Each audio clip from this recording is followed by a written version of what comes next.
Welcome to the jungle. Welcome to the jungle. Welcome to the jungle. Welcome to the jungle.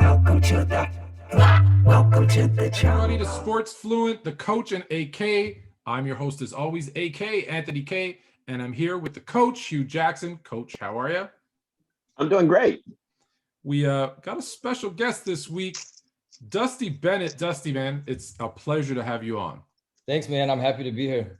Can you tell everybody what you do? I know you do everything, but if you could condense it at TSU, what is your main responsibility other than making the rest of these guys look good? No, so I serve as the chief of staff for the football team at TSU.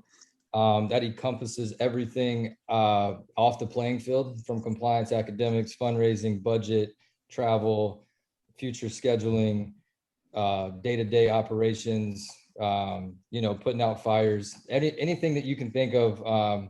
I do on my side of it. I have a great team behind me too that helps on the personnel side. I help oversee some of the recruiting and getting student athletes to TSU and what that looks like. So jack of all trades. You know what, the coach told me do a number of things, and I don't think he even hit on half of them that he said. So we start the show off, unfortunately, on a sad note, but I promise we'll get better from there. Coach, I know you wanted to talk about Terry Donahue a little bit, so I'm just going to pass it right off to you and let you say a few words. Yeah, I do. I first of all want to give my regards to the Donahue family. I've gotten to know them over the years. Knew Coach Donahue a little bit.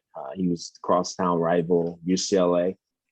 Did a tremendous job, and I thought he was one of the icon coaches in California.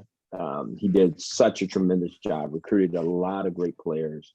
Was a huge influence on a lot of players' lives. A lot of those guys are my friends today, and they're hurting today because of what he meant to them. He was 77 years old, lived in Newport Beach. I would run into him every now and then, but what a tremendous football coach, more so than that, but what a great guy. He was just fun to be around, always had a big smile, always liked to talk football, but more so than that, he always liked helping his players. And so I will remember him that way because there was a time when they kind of ran Southern California, did a great job. And he was one of the best at what he did. Oh, and obviously our thoughts and prayers go out to the Donahue family right now. I wonder how he would have thought, or what he would have thought about this new name, image, and likeness. I want to go through with you guys, and I want to do it in a way, so bear with me, because once I say it, it'll make sense. I want to do kind of a good, bad, and ugly. So let's start with the good, right? So the good is players are going to start to be able to, make some money, as I think they should, off their own name, image, and likeness, which makes sense to everybody else looking in from the outside. Other sports, I understand, and correct me, you guys know this better than I do, but other sports have been able to do this to a certain extent. Basketball, football, I think, being the exception. So what's the good that you guys see from the new NIL? I'll let Dusty start it. So, the good is obviously like what you said. You have an instance where student athletes now have the ability to capitalize on who they are as an individual. I've been around this industry for a long time and seen it through a lot of lenses. One example being, if I'm a student, I'm a musician. In the past, I was not able to perform or make money using my name on stage, playing music, doing things. If I had a YouTube channel, I couldn't use my name to make money. So now these students, and not just student athletes, but just, students in general have the ability to capitalize on it. Now, the other good part of it is it allows students to start thinking about that earlier, like pre-college, pre-professional. I think a lot of people associate the NIL with, now you're just going to pay college athletes to go rush for 1,000 yards and it's going to be enticing, and, they're going to have boosters paying kids. And yeah, that there could be instances where that happens through the process, but at the same time, it's an opportunity for kids to understand how to build a brand. What does a business look like? Entrepreneurship is one of our huge pillars. It's been a pillar of mine for a long time. I know Coach Jackson as well. Like that's something important. So you have the ability to teach these kids now, what does an LLC look like? What do taxes look like? What does making money look like? not just to transition into professional sports, but transition into real life. And what does that look like? And, if you go and play professional sports, great.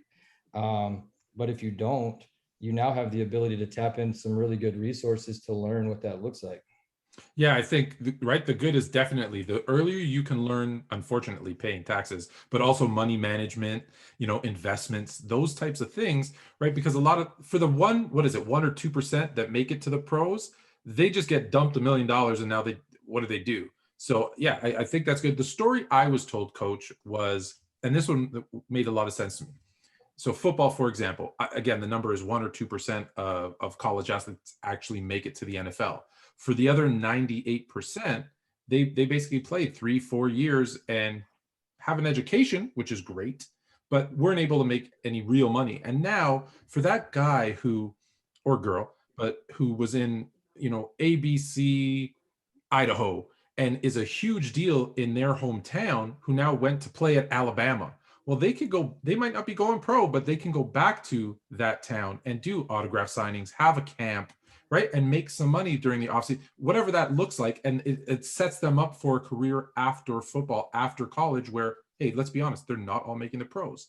What else do you see as some of the goods? Well, I think the biggest thing, and I think Dusty hit on it, learning at a young age how to manage money. You don't learn those things in school. You spend all that time going to college and they never teach you the skills you're going to need in life. And so I think that is one of the biggest things it's going to do. Like Dusty said, it's going to make them some entrepreneurs. They're going to learn how to do certain things. It's how to start to manage money. I think, but my concern though is that we're still talking about young men who's never had money, and now they get, a good wad of money in their pocket. What do they do, and how do they handle it? So you're still going to have those same issues. I think now you're going to have a few more vultures around, everybody's looking with their hand out, because you can get this next year too. And you may get it the year after that. You'll get it the year after that. So I think there's a lot of things that still need to be addressed, but the biggest piece of it, I think, is the education of money. And what I'm hearing, most colleges are saying, if they're doing this, they're going to teach a class on the education of money, and the players have to take the class. Well, I think that's excellent. You got to make this work somehow that they really get something out of it, besides just having money in their pocket. I've always had a love-hate relationship with universities and colleges, because I get it. You go there to learn, or you go there to learn how to learn. And I felt like, for me, a lot of stuff was, hey, I got to read this, memorize it, and then regurgitate it. Great. I'm really good at that. So I did really well, but I didn't learn anything. And so I was like, there needs to be this mandatory piece. And I hope this pushes that, right? This mandatory life skills, right? You have guys, my roommate in university didn't even know how to use a bank card. Like, there was no life skills. And those are things that you need to learn. And again, taxes, all that other stuff. So there's good, right? They deserve to get some money for their name and image and likeness. I think we all agree on that. I know the bad and the ugly are going to mix together, so I get that. So let's look at the bad. Coach, you and I talked a couple of days ago a little bit about some of the bad, like agents, those vultures hanging around, and not just in college, right? They're going to start in high school. So, Dusty, I'm going to kick it back to you. Let's maybe not the worst thing. Let's save the worst thing for what is one of the bad things that might come out of this? I think the lack of education prior to releasing it. I mean, that's probably the biggest thing. Coach and I've talked about this, and some schools are ill-equipped to handle NIL, and what does that look like in educating student athletes. There's a handful of people in the world of college athletics and branding that I think are exceptional. One of which that we're trying to partner with at TSU to come in and teach what building a brand looks like for a student athlete and understanding those relationships. The other part of it too is the NCAA, they, in situations like this, they seem to defer to the institution to build regulations around what NILs look like. So there's not a standard NIL agreement across the board that every college program adopts, right? Every college is building out NIL, templates on what student athletes can and cannot do based on the institution. Example being, can you wear the school brand? Can you use the logo? What are coaches' involvement in helping student athletes get, what is a fair market value? That number has came out a couple of times. Like, student athletes have the ability to sign NILs, but the price has to be a fair market value. Well, who decides that, right? Who's the end all be all of saying this is what a student athlete can do? And what that's going to do is it's going to affect recruiting. If one NIL agreement looks different at one school than another, and a student athlete's debating on those two schools, and they have an opportunity to potentially build their brand bigger at one school, they're going to choose that all day, because I mean, that's just where we are in the world right now. And you also we talk about agents, but there's also this like underground world of what we call handlers or influencers in young student athletes' lives. And most of them own companies that do camps, or they do different things across the country. And now you're in a position to where can they sponsor students and say, hey, listen, I'm going to sign you to an NIL. You go here to this school, or I have a relationship at this school. Not saying that's going to happen. I'm just saying that the bad is that those things now become conversation. I have a really good friend who works in the branding world, and I was having a conversation about it. Like, even with cryptocurrency and NFTs and stuff that are, happening, one of the things that came up was people finding a way to incentivize on an NIL side where, hey, with an NFT, if you go to this school, and you get there and you register for classes, I'll release $100,000 in tokens. Hey, you go to this school and do this, I'll release $2,000 in tokens. That's correct. You know what I'm saying? Like, now we're in a world not just of the transaction of dollar bills, but now there's things that you really can't trace, right? Yeah. Like, So let me pause you there and ask a question. Wasn't that happening already? It absolutely was. Now you've almost made it more approachable, right? And now what was happening in the shadows, it's not necessarily in the light, but there's 1 foot in, 1 foot out, right? And you have to, not Coach Jackson, I talked about this earlier, sometimes in our industry, a lot of pressure is put on coaches to educate and say, you got to do this and you got to do that. And that is absolutely part of our job as not only coaches, but athletic administrators. But in this particular situation, you run into an instance where if a coach helps one kid on an NLI or an NIL, and there's another player in the same room and you can't offer the same thing for that player, now you're even talking about conflicts of interest. Right.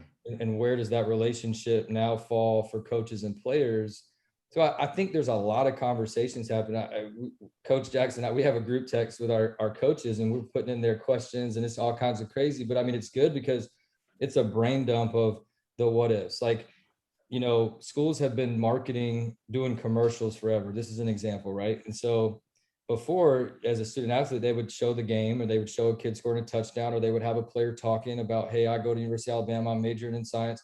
Well, now can they sign an NIL with the school and get paid to do that? Can the school pay or compensate a player?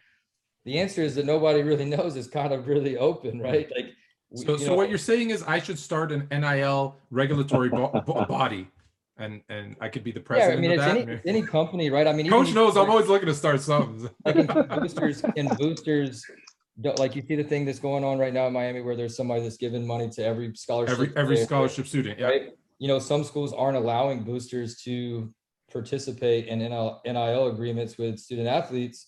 And that was a question that was proposed early on. If you have a booster that owns a company, the booster as an individual is not sponsoring the NIL, but the company in which they own as principal is now sponsoring NIL.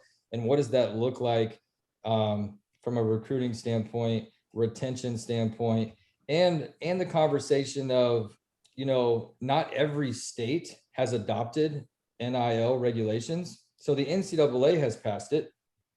Tennessee, for an example, it hasn't passed yet in Tennessee. It's supposed to go into effect January 1, 2022, but we still are allowed to have NIL agreemants. And you have a pretty big one, I heard.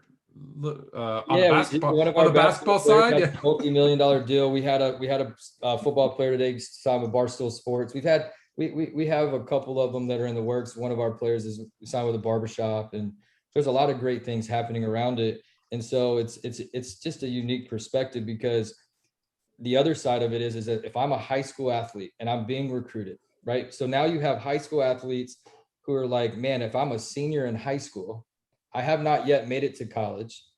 I'm an amateur athlete. I can go sign with whoever and make money. I can sign with an agent. This agent can give me money. Well, some states that haven't adopted the NIL, now you're affecting your amateurism as an athlete and potentially affecting your ability to go and play college sports. So the education piece doesn't just happen from freshman in college to senior in college. Now that the NIL exists, the conversation needs to start as a freshman in high school when you enter those, just the same way from an eligibility standpoint. Yeah. Right. And I think that's when we start going from that bad to the ugly, because now you're going to have, Coach and I talked, whether it be agents, which are okay, but then that other element, hanging around those high schools and starting to see, hey, who's the guy, who's the girl, who's the player that I should kind of put my hand in their pocket and force them into that type of deal, or hey, I'm going to get a piece of whatever you get. Coach, you, like I said, you and I talked about it. What's your, if you had to, I know there's a bunch, but is that your biggest fear, or is it something else? No, that's my biggest fear. There's another dark side to all of this, as Dusty mentioned, and it's the streets, and the streets talk, and it's all about money. It's all about moving money, accumulating money, and moving money. And if you're in one of those neighborhoods where that's what really goes on, you can best believe they're going to know that kid now is getting paid a substantial amount of money. And if you want protection, of your family, if you want this in the future, maybe I can triple this money for you. Those are going to be conversations that are going to be had. Right. People are naive, right? People are naive. They don't think that's going to happen. But you grew up in one of those neighborhoods. It's going to happen. Is there any, maybe I'm going to be unicorns and rainbows here for a second. Okay. Is any of that good that, hey, there's going to be those, they're going to put their hand in their pocket, obviously, but they're going to say, hey, we're going to protect you and make sure that you make it to university. You don't get into this other life. Is that? No, they're going to protect it as long as you're paying them. As long as you pay. Right. That's really the other side of that. So I don't think that's a good thing, because at some point in time, the player's going to buck. I don't want to give you all my money. I don't want you. My parents all of a sudden heard that we don't want you dabbling in the money. We're going to dabble in this money. So that's an issue. And I think the NCAA doesn't have an answer for that. They have no way of having an answer. No, but that's always been the problem. So let me be the one who NCAA can't say anything to me, right? Their laws, their regulations, their train of thought is still from like 1902. They're archaic. That's why we have this issue today. So two questions. One, are they going to get involved, in your opinion? And I want to go back to something Dusty said. Is there any chance a state doesn't pass this? Yeah, absolutely. It literally is up to state legislation on how they look at NIL. And most of the NIL agreements that I've seen over the last, few days since it came out, that's what happens in this. Hey, what are you doing for NIL for your school? What are you doing for your school? And you kind of build an idea of how everybody's handling it. There are some verbiage in, some of the agreements where it's like, you can have representation, right? You can have a lawyer, you can have an agent. However, they're only supposed to represent you for NIL agreements. Now, that's great, and that's good on paper in black and white, but we all know if you bring an agent into the mix, it's not just for NIL. They're with you throughout the whole course, of your career. Yeah, they're building that relationship, that stronghold, because draft, shoe deals, endorsements, everything, right? Yeah, and they're going to say, yeah, okay, it's NIL for now, but listen, if you get drafted, and the other thing too is agents, they give loans and they buy cars and they help people buy houses and they do stuff.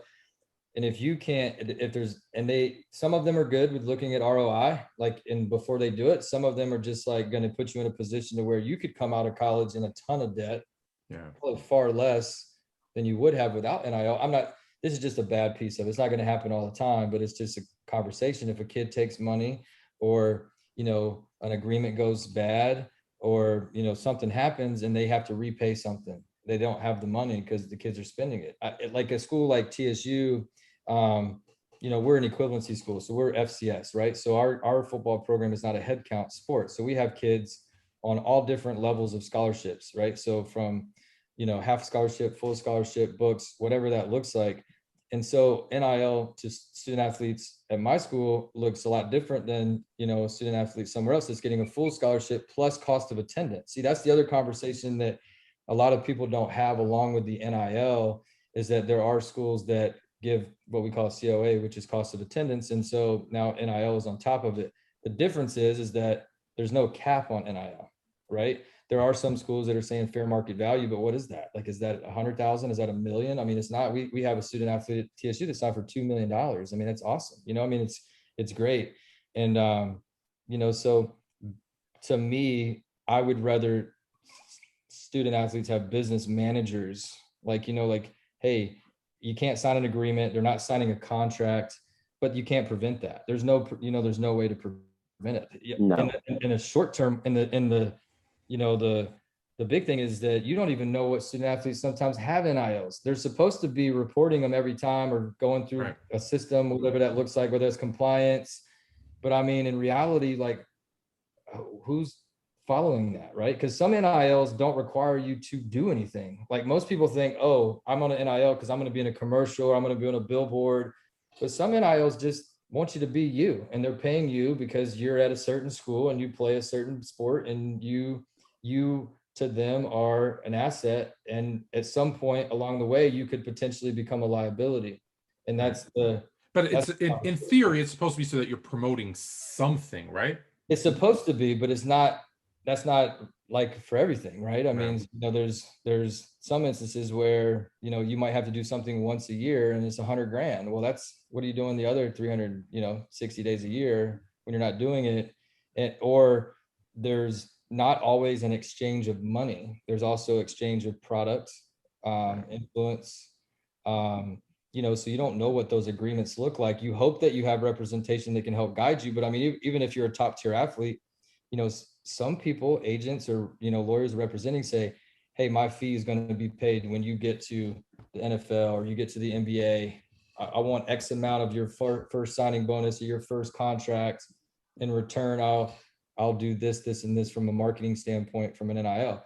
Then all of a sudden that kid goes down with an ACL or, you know, gets hurt. What happens? Injuries, another thing. I had another question. Now, the majority of them are going to be 18, but some are, you know, fast. Is there any, do you have to be a certain age to sign an NIL? Like, what if you're, you know, hey, you're a quick learner and you're 17 years old? Can you be signing them?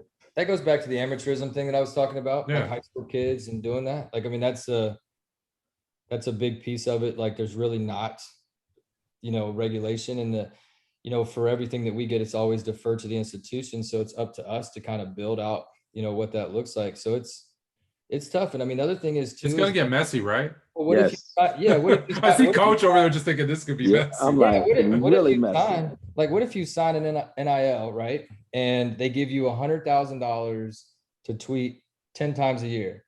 And then you don't tweet 10 times a year. You've signed but you've spent the $100,000. Like, what are you doing are you suing? Now is there going to be litigation involved with companies and student athletes at the college level on trying to, you know, rectify those agreements? Like, it could get crazy. Right. These aren't it could be $100,000 and then you blow out your knee, like you said, and it's like, well, it was a 1-year deal. They couldn't play, and now you owe me back that $100,000. And we all know, if you gave me, let's use, I think his name's Hersey Miller, right? Masterpiece son there. Mm-hmm. When I saw that 2 million, I was like, oh, that just makes a whole lot of sense. If you gave that to me in a lump sum, it'd be gone.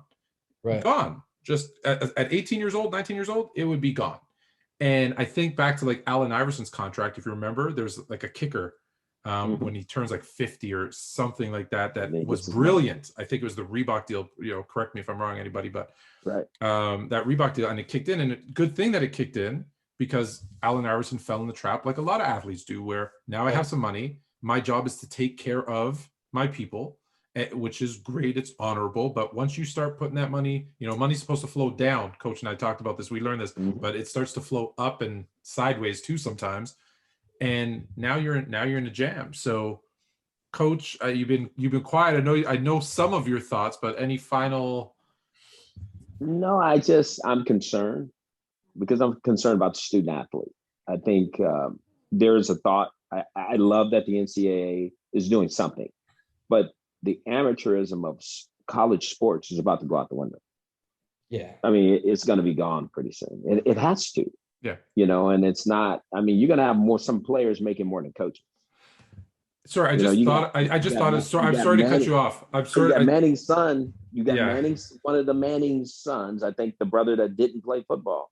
His son's a quarterback, and they're saying he's going to get $10 million. $10 million, yeah. I was gonna ask you a question, because this I don't know that we talked about this either. Because now that we're getting into paying players, so what if you've signed an NIL and you think, hey, I got money, I'm here to play football, and you don't go to class. Now I know there's some other things that happen, but you flunk, and now you're ineligible. Yeah, that goes back to the fact that there's no safety. There's no safety net there, right?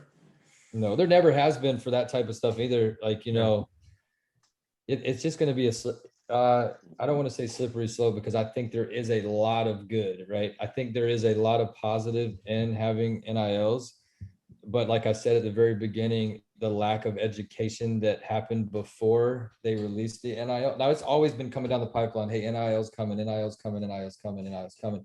And there have been a lot of institutions that have got in front of it and tried to help. But I mean, really, you're talking about a cohort of every 4 years, kids always interchanging, the generations change, the type of players change, the type of mentality changes. So, I mean, it's always going to be a battle. And like Coach Jackson said, I think the amateurism of college sports is potentially at jeopardy big time if there's not because that's the big thing, like you're saying, is that now does eligibility matter? Like, do you now have APR? Is graduation success rate something like, you know, we talk about APR at our world, you know, which is something big, and it's a retention and eligibility scale that they use in college athletics. And, you know, but it's like, now we need to focus on job placement rate, right? I mean, what does that look like? What is that? What is the JPR, right? I don't know the answer, but it's, you know, going back to it. Stuff. Well, before the whole NIL thing, like I'm talking years and years ago, I've always been a proponent of players being paid, right? A certain amount, because obviously, you know, it's $1 million, if not $1 billion industry for these sports.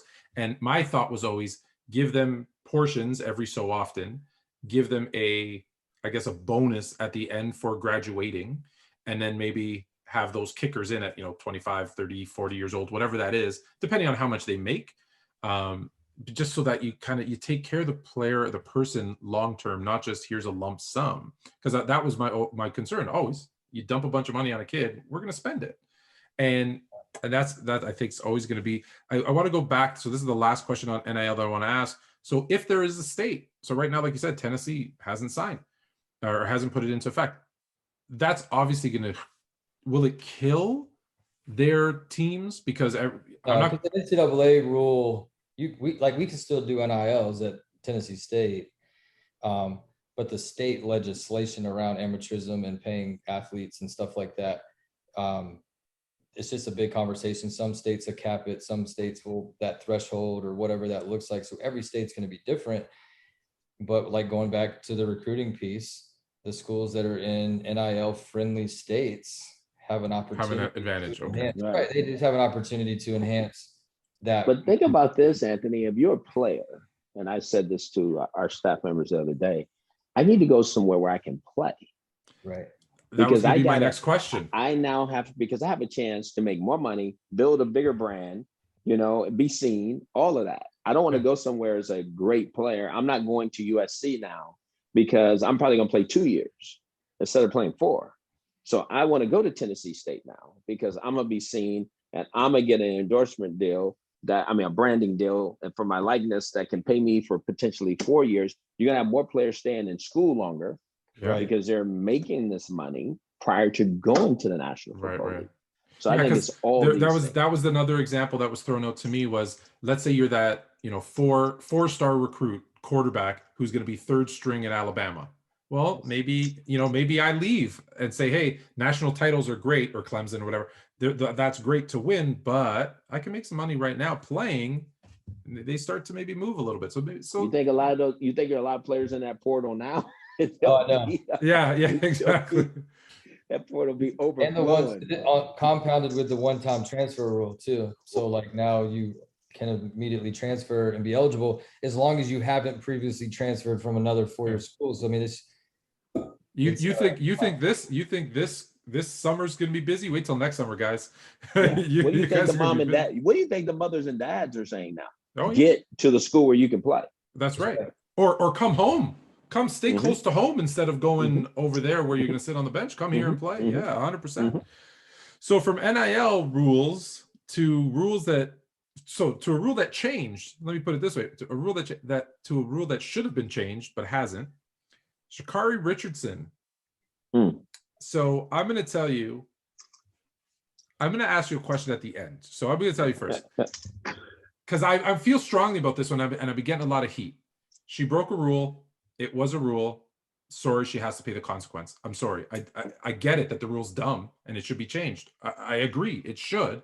But let's not fight to say, hey, she shouldn't be punished for what she did wrong. Let's fight to change that stupid rule. So with that being said, here's my actual question.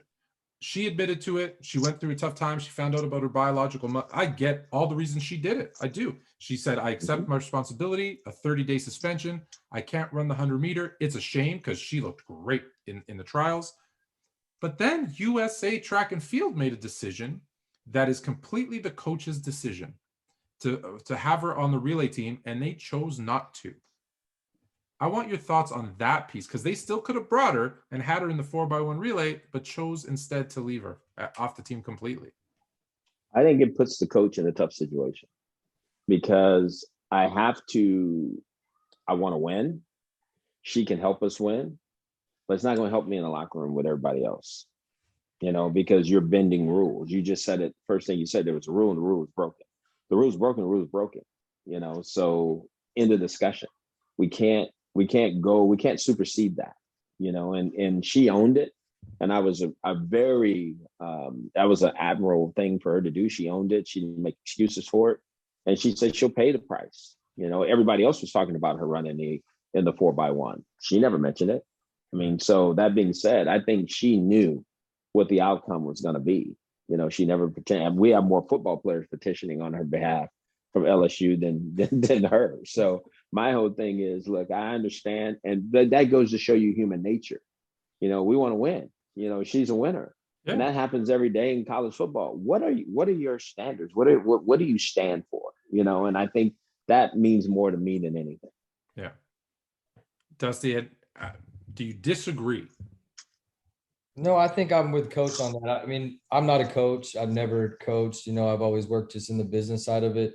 I do unfortunately deal with, rules and regulations when it comes to team rules and, policies and procedures. And even from a team standpoint, what the outside doesn't punish, you still might have team consequences, or program consequences. So yeah, I mean, I think it's tough. I mean, like you said, she broke a rule and it sucks. I mean, that's really what it's just a, difficult situation.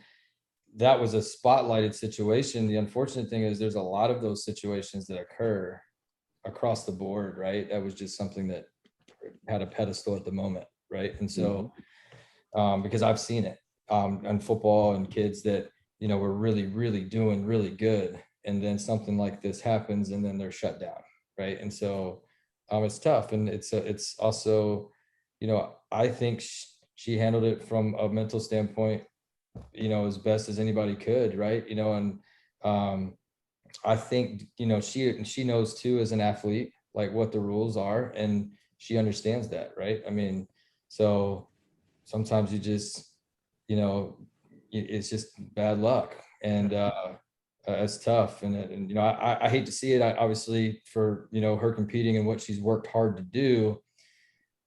But, like we said, there's just rules. Yeah. So look, I think we all, if anyone disagrees with this, please jump in.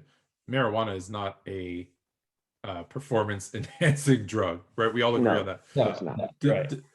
This rule needs to change. Yes. Is there any? Yes. Yeah. Right. Okay. It does. Okay. I had one person say, my kid runs track. I don't want them, smoking and doing this. I kind of went, okay, fine. I get it. You don't want them doing it, but it shouldn't be a reason to be thrown off an Olympic team.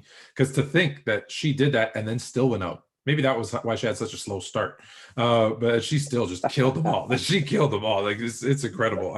Anthony Kate, this is about her life, right? Yeah. I mean, she's a 21-year-old young lady, and there's consequences to things that you do, you know. And I think hopefully everybody took that for that. I mean, that's really what life's about. You know, there's decisions, there's consequences.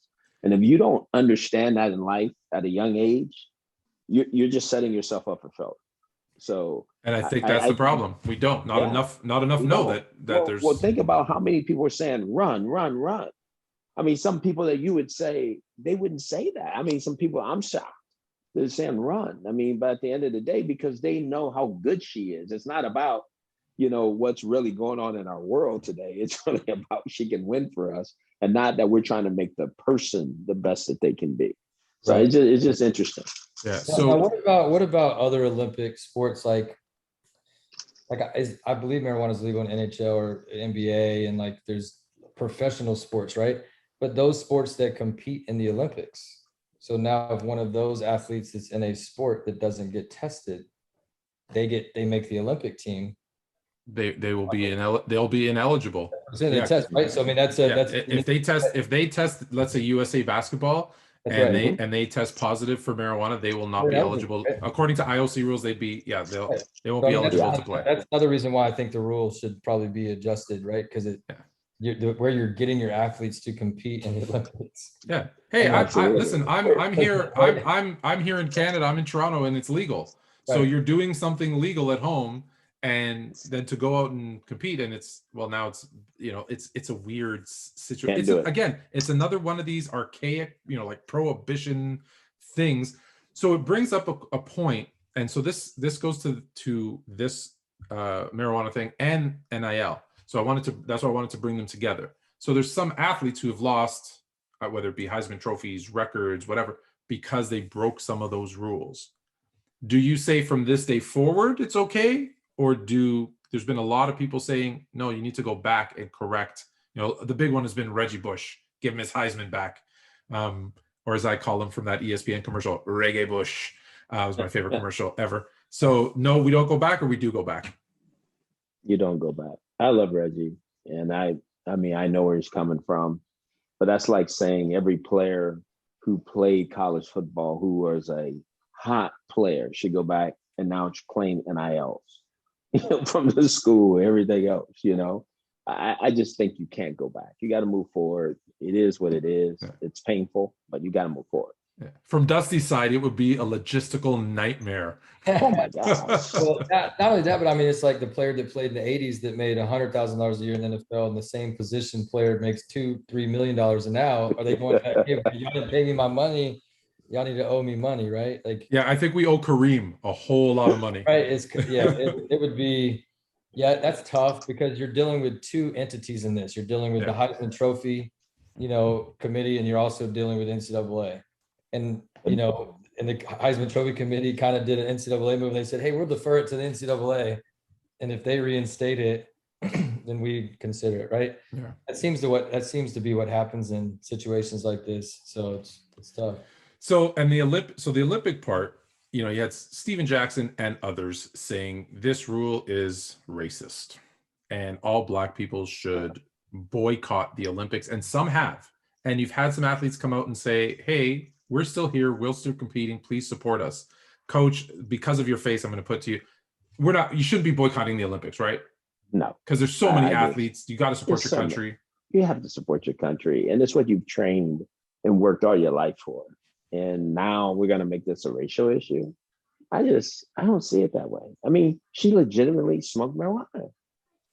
I mean, and she owned it. I mean, come on, it's in the rule books. You can't do that. So she broke a rule. It's no different if you're speeding or stealing or whatever this is. I mean, come on, what do we stand for again? I mean, it's right back to that. And I struggle with people who flip and flop on these particular issues. I mean, you got to say what you mean and mean what you say. And if you don't, then you'll fall for anything. So I get concerned about those people. Another woman has got into some hot water, but this time not for what went into her body, but what came out of her mouth. Rachel Nichols was caught. Oh my God. I don't know how people, I got to be honest with you. I don't know how people still get caught with cameras on, these Zoom calls that, guys are caught doing stuff with the camera still on or microphone still on. At some Anthony point, you K, need to know, right? Look at this lady. She's recording us. We're getting recorded. Yeah. Everything's recorded. Everything's recorded. How can you think it's not? So I'm going to put the big question out to you. Was this more about Rachel Nichols being a racist and didn't want a black woman to take her job? Or was this Rachel Nichols saying, Maria Taylor's really good at her job and I might lose it and I'm going to do everything I can to keep my job? Or somewhere in the middle? I think it's somewhere in the middle. I asked the tough question, Dusty. You should know. You could be Yes, you do. You do. I think it's somewhere in the middle. I think, but I do think Rachel felt the pressure of somebody who has the potential to take her job.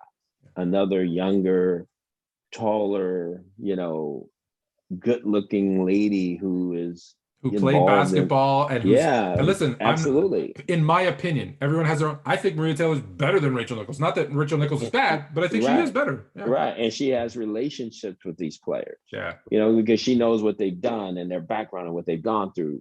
Rachel don't know that, and so I'm not gonna just give my job away easily. I'm gonna fight for it, and that's what Rachel was doing, and she fought the wrong way.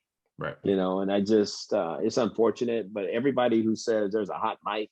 Are you crazy? There's a mic everywhere. There's always a hot mic. Oh my gosh! Listen, you know it when you start talking and your phone responds back to you. You know. Right. Yes. What did you say? Siri says. What did you say? Yeah, exactly. Come on, Dusty. You think? I mean, I'm a huge fan of Maria. Like, I'm just a huge fan of what she does for the industry. We're relatively the same age. We don't know one another, but came up during the same time in sports. I know a lot of Maria Taylors in different industries that are grinding and elevating, and things are happening younger and younger and younger now, because that's just what happens. Yeah, it's killing me. So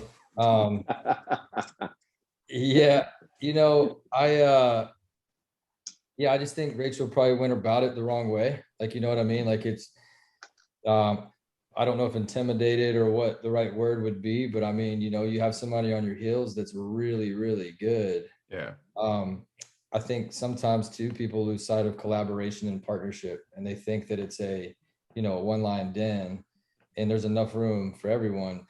In that world, I don't know that world, right? Yeah. I don't know ESPN or whatever and how it looks and how that stuff's done. I just think there was a just a poor choice in the moment. But with all that being said, take that, like, Maria Taylor deserves everything that she's going to get. Right? 100%. Without a doubt, right? Like, whatever this happens, like, this isn't like oh yeah, she's just going to get it because of this. Like, she deserves it. Yeah. Like, and everything that I've seen, in her work and what she does and her passion and her interest and her genuine intent to build relationships when she talks and when she communicates, like, it's elite.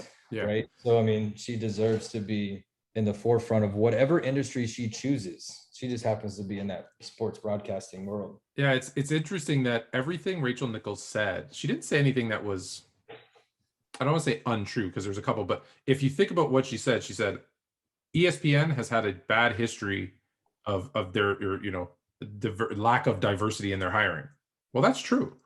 And what did she say? I don't want her to take, I don't want them to take it out on me. So at my expense. What does that really mean? I don't want her taking my job. Right. Absolutely. So that's why when I heard it, I was like, because I actually listened. A lot of people didn't actually listen to it. They just made their opinion, but I actually listened to the whole thing. And I'm like, I get it. Here is someone who's scared for her job and she doesn't want to lose it. But there was this underlying thing of, because she's Black. And I think that's what rubbed people the wrong way, because Maria Taylor's not getting it because she's a Black woman. She's getting it because she's good at her job. And I think that's what everyone needs to focus on, is that and I would hate for this, this is what I'm afraid of, is now both of their names get tied to this, and neither one of them, they're kind of like, hey, we don't want that drama. And they both kind of get pushed to the side, which would be very unfortunate for her. The other part that came out of this was I'll call it the apology, but I don't know that it wasn't an apology for me. And maybe I'm the last person that needs to comment on this, but when I don't know that she actually apologized for what she said. She said, hey, I don't like that it hurt some people. But then it was Richard Jefferson and Kendrick Perkins who talked more than she did. And that actually, I think, blew up in ESPN's face even more than anything else, because they're like, why are these two guys having to come to her rescue? Let her be there by herself, own her mistake, own what she said. And then, hey, you want to move on to NBA Finals coverage, which you should. Okay, go do that. But did it strike you as odd that Kendrick Perkins and Richard Jefferson, were like the knights in shining armor coming to save her? That was the second biggest mistake she made.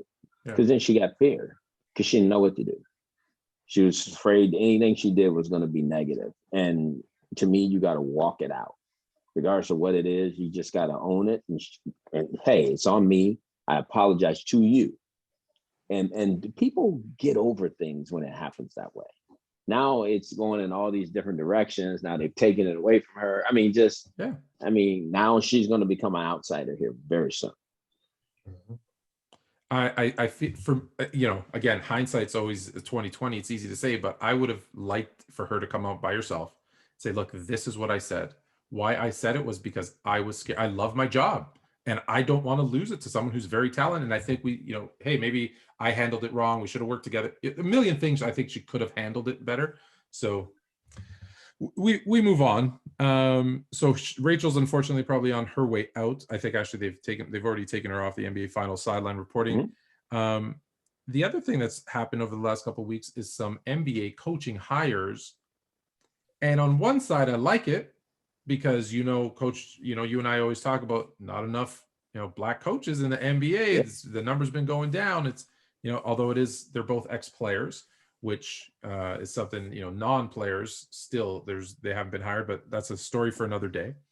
But with the Jason Kidd and Chauncey Billups hires in Dallas and Portland, something else came out about their past. So one in Billups was accused, settled out of court. The other Kidd pled guilty to assault, domestic, against his wife. And there was a lot of noise about hiring coaches who have this background. So I know that it's a tough one because, hey, you made a mistake, you did something wrong, you go through the steps to, rehabilitate your career, do all this stuff.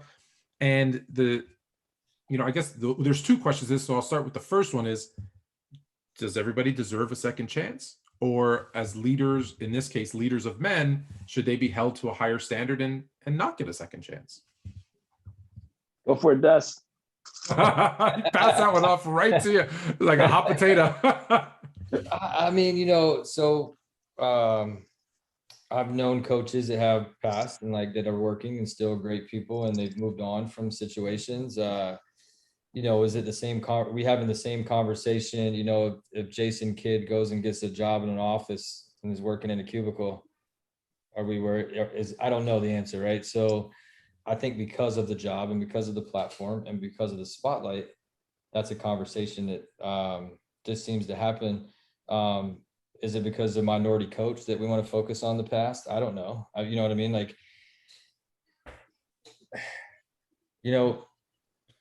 People make mistakes, man. Everybody's an adult, and sometimes, things get away. I also think there's an accountability and responsibility to, handling certain situations.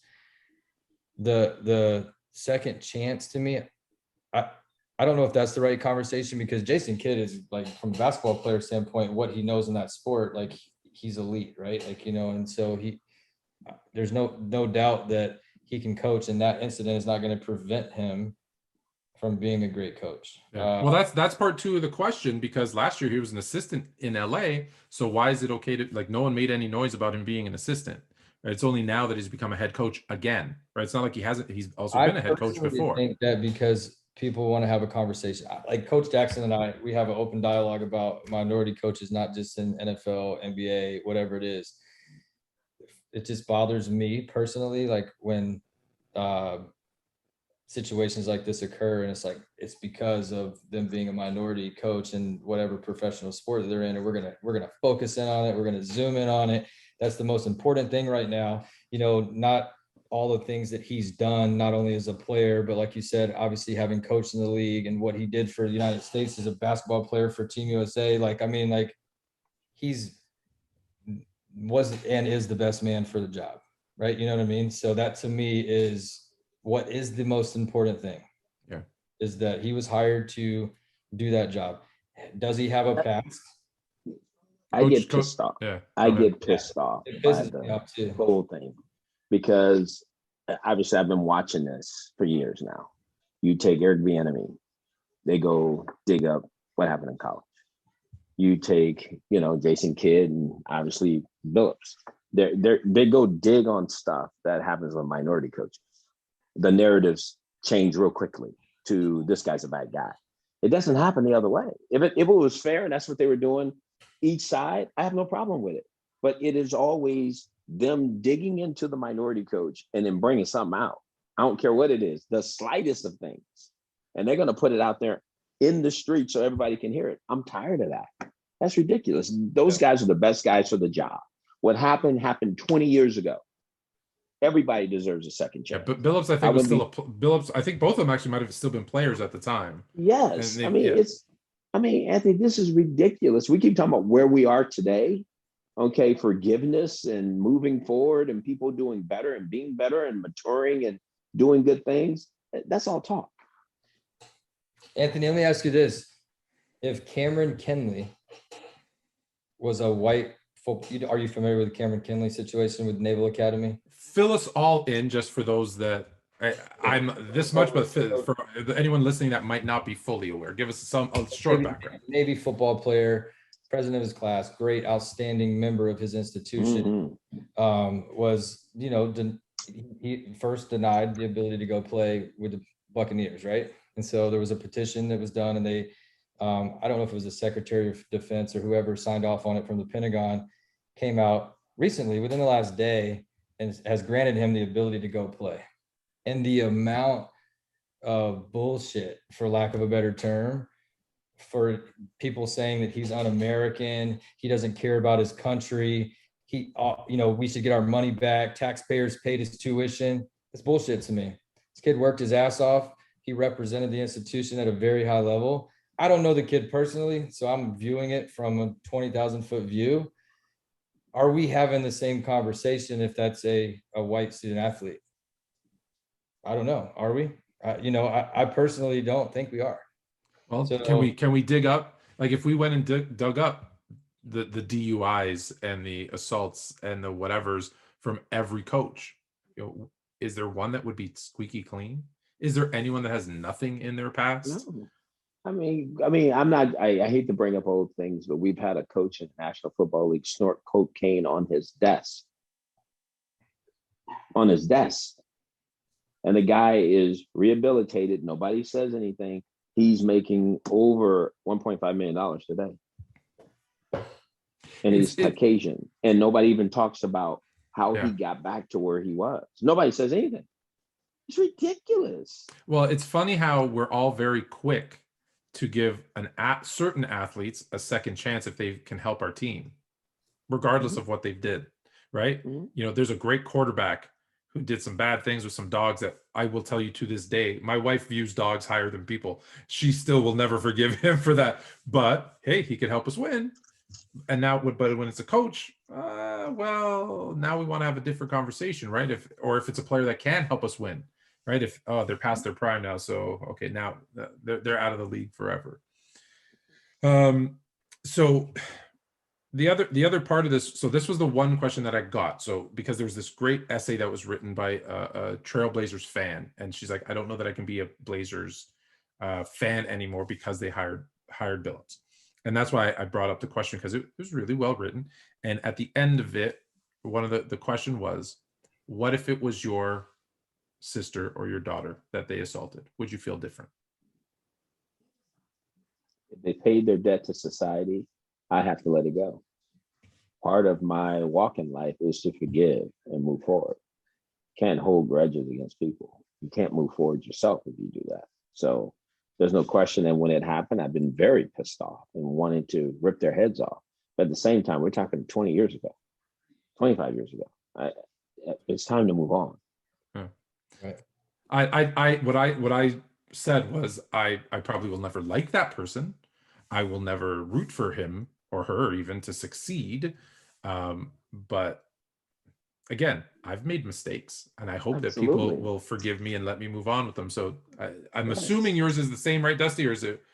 Or do you, I don't know if you have a sister or Yeah, I echo what Coach says. I mean, if you paid your debt to society and you're trying to be better.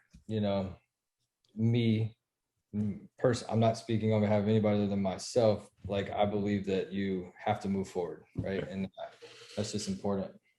All right, so we're gonna end it on something that's been killing me because I got into a huge debate. I guess I didn't want to say an argument, but it was more of an argument. We raised our voices. It was about home field advantage. So now in our case, I was talking to a colleague of mine. Coach, I do a basketball show called Fluent and Yes. Chill, and Fluent and Chill. we both played college ball, and we talked about home court. And he's of the mindset that you go and play. It doesn't matter whether you play in here, there, everywhere. You go out and play. And my thing has always been for basketball. So I'm going to ask you the football side of it. But in basketball, listen, I see players when they're at home, they're more comfortable. You see those, especially not superstars, but especially role players. You see them; they shoot a better percentage. They have a different kind of attitude about them that you can tell that they're more comfortable at home when people are cheering for them. Some people just can't handle the booze, and so I think to a certain extent, for the majority of players, yes, there is a home field advantage and it helps. So we got into it a little bit. I want to put it to you guys in football. How, and it kind of try to scale it too, right? Is home field advantage a thing? Does it really make you better? Do you have a better chance of winning at home than you do on the road? Heck yes, you do. There's no question. Yes. That's not even a question. Right. I mean, the goats of our era and the goats of basketball, football, baseball, whatever that is, they're probably the only people that can go a different place and find a way to get it done. The majority of your team, 80% of your team, they rather be at home in their comfort and their surroundings and their environments that they're used to and know exactly what that's going to feel like and look like in order for them to play at a very high level. That's why coaches, we try to create the same things at home on the road as much as we can. We want sameness. So guys, so guys feel comfortable, that it feels the same, even though it's not. We try to take that mentality. It's us against the world. We're going to lock everybody else out, and this is ours. Well, that only takes you so far because it's not yours. It belongs to them, And so, but yeah, you got to find a way to get through that. But there's no doubt you have a home field advantage when you play at home. I know it's on the business side, but any. Do you like being at home because you get a little more, extra little revenue there as well? I think, like we talked about earlier, what's my job? What Coach says, like replicating that home field when you're away, the home field advantage. Like my job is I'm the curator of that, right? Like, so in my role, we have to transition, like whether we're staying at home hotels, if you stay at a home hotel before your home games, when you stay at a away hotel, you try to replicate that same experience. The transition, ingress and egress to and from the stadium. What does that look like when you pass through your fans and you're doing your walk or you're doing the stuff, you're engaging in your relationships? I've been at, now 2 schools, because Tennessee State, we play at Nissan. So we say home field advantage, but it's not on our campus. It's an NFL stadium. I was at Georgia State University when we played at the Georgia Dome. I was the DFO there, so we didn't play on our campus. So that was a unique experience because you had to replicate, you tried to create, a home field, environment. When I was at the University of New Mexico was a great state, great fan, come to the game. And it was like, you're on campus and you're like right there in the heart of it. It was really, it was really cool. I personally think there's a huge advantage to playing at home, huge advantage. And we try to play, you try to play as many home games as you can. Sometimes you try to say, oh, you're going to play half and half. In our situation at TSU, because we rent Nissan, we have to pay a fee to rent Nissan. Like sometimes we're limited on the number of home games that we can play from an affordability factor, right? So, we're working to get back to Hill. We want to get back to campus. we meet regularly trying to build those feasibility studies on getting us back onto campus to play at home, because it's huge. I mean, it's such a huge piece for your kids. It's a familiarity. The scenery is familiar. The air is familiar. The way the sun sets is familiar. I mean, all the way down. I mean, I'm being honest, like everything matters in the moment, because it's and you want to throw the visiting team off. That's why you see like visiting locker rooms that suck, right? They put you in Right. They don't put you in Taj Mahals when you visit, but then you go to the home locker room. It's, it's beautiful, right? So there's a huge advantage all the way down to that stuff. So it's there's a reason pro teams, right, work to get one of those top 4 seeds so that they can have game 7 at home. There's a reason. That was my argument. So Dusty, I want you to know we're 0 for, I think, 9. I got to check my scoreboard, but I'm guessing 0 for 9.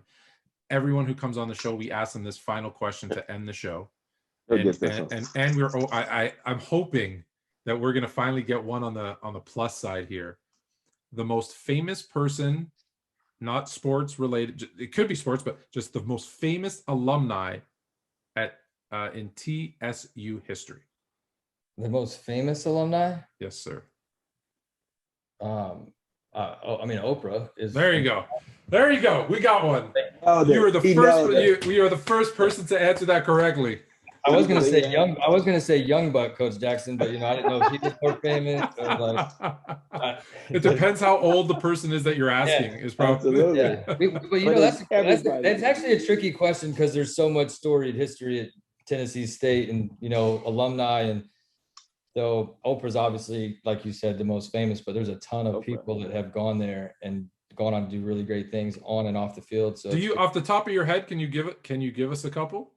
Because we always end with this question, so we always end with talking about Oprah. But you have Richard Dent and Clyde Humphreys, who are gold jackets in NFL Pro Football Hall of Fame. You have 121 players that have been drafted. I mean, I'm using football right now, but of course. Hey, listen, you just brought up Richard Dent, so I don't know if you can see behind me. That's the right one to start with, right there. Chicago Bear. He's a Bear guy. I can't see it. What was it? Right, you can't see this right here. This helmet, this Chicago Bears helmet. I didn't see it. What is that? I don't know. I'm just messing with you. I was gonna bring it closer. I was gonna put it on. And then politicians and people that have come through too. So I mean, there's a lot of storied history with TSU, and I'm thankful. I know Coach Jackson. Everybody's happy to be here and grow this program. And before we get off, Anthony, thank you for having me. I enjoyed it. It's always good seeing you. Coach Jackson. I get to see him every day, but they're on vacation right now, so I won't get to see him for a couple of weeks. Well, I'm still working though, Anthony. Yeah, I know. You're still working. He's sitting at home. He's enjoying himself. He went and saw a nice show yesterday. He's my daughter. Yeah, he went to see his daughter. Oh yes. Tell us that. What she came first runner up. You know what? Let's brag a little. No, I mean, she was tough for her because the girl was a little older. And she competed, and she, you get down to the end of it, and her mom's like in her seat just sweating, and all of a sudden another girl won, but she was first runner up. Very proud of her performance. She was outstanding. I mean, brought tears to my eyes with her performance, but it was a teaching moment for her. So I was able to share with her what the great ones do, because in her house, she has downstairs a dance studio. And that was made specifically for her, but I don't see her in it enough, So it's a time that if you really want to be great at what you do, this is what the great ones do. They go spend that time away from the coaches and everybody else to work on things. And I think she gets it now, because that feeling that she had, that was the first time she hadn't won everything in a year and a half. So now all of a sudden that streak got broke. So I like I was trying to explain to Michelle, my wife, that, hey, look, here's a great teaching moment for us, for her, and to have her understand if this is what she really wants to do, because it seemed like it's her all-consuming passion. This is where this has to go. And so it was good. It was really good. You win or you learn. You win or you learn. And it's you don't lose. You never lose. Coach, thank you. As always, Dusty, it's a pleasure. You have an open invitation. Anytime you want to jump back on, you are invited. So thanks again. Sports Fluent, the coach at AK. Until next week. Welcome to the jungle. Welcome to the Welcome to the jungle. Welcome.